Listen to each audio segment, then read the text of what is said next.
We're going to look at the armbar in the closed guard. What I want everyone to do is, first thing is, we're going to isolate an arm here. And I want the arm to go in the middle. That's your trigger point. Now we can start playing. Without this arm in the middle, there's no point going for the armbar. Right? And there are many other setups, but this one is a nice one. I like to just, 2 arms on one, just drag it over. It doesn't have to be like all the way over here, just a little bit. And then what I want people to do is put a foot on the hip there and raise your hip up high, like this. This is crucial for the success of this version of the armbar setup. I used to teach it like this and tell people to just spin around. And for me, that's no problem. I can just spin around and get the arm. I found that most people couldn't do that. They would do this and go, and then the arm was lost. I'm thinking, I'm missing something from my tuition. And it's me that's the problem, not you guys.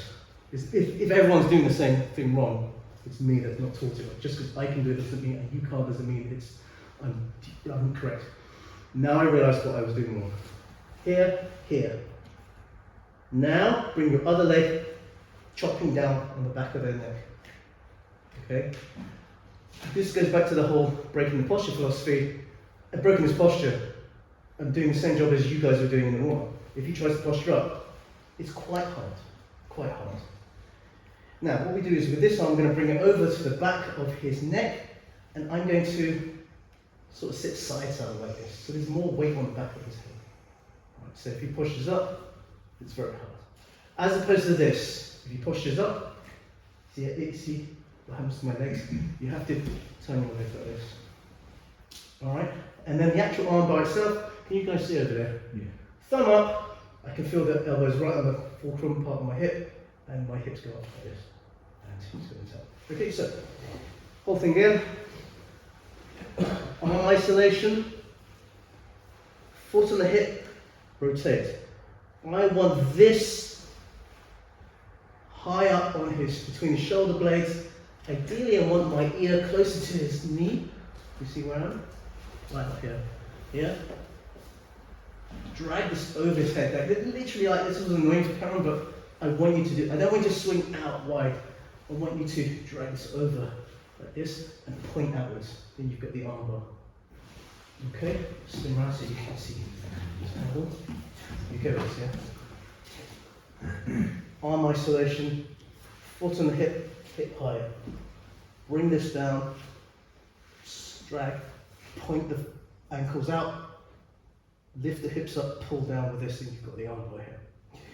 I'm going to add one more detail to this. Sometimes when you do this, he starts bringing his arm away, he pushes away, it's like, I've missed my opportunity.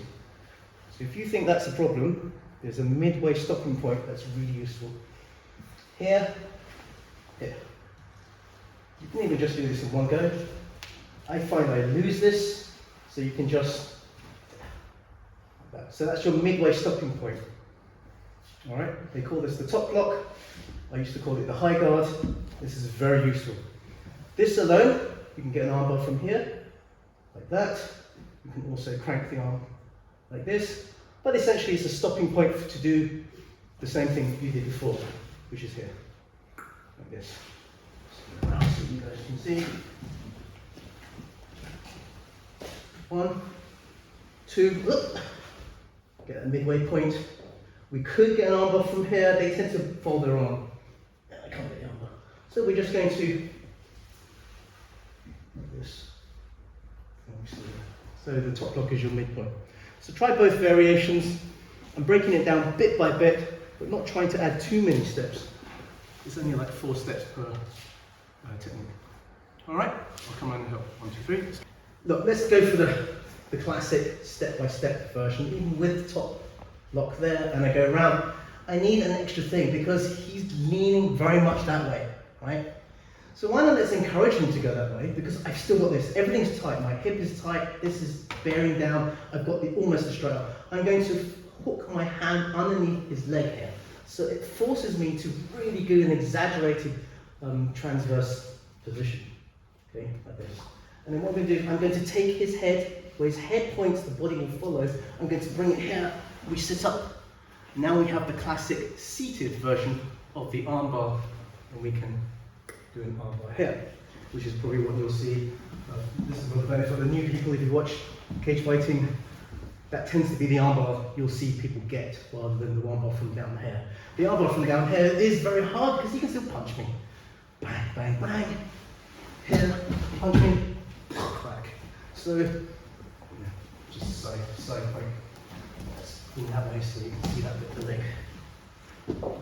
Now I want you to do the same thing again. Arm isolation for the hip. Hips up, climb up his body. Halfway stop if you want. Go here, we're going to exaggerate my movement here. Don't you move, that's fine.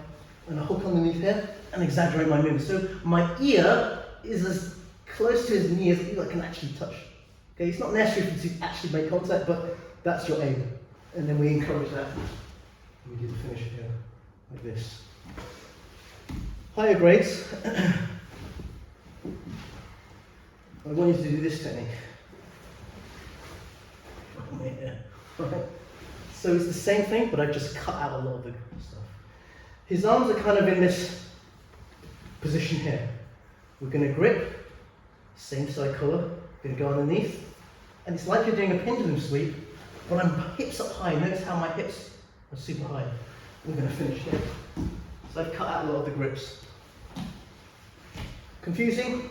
We're going to recap.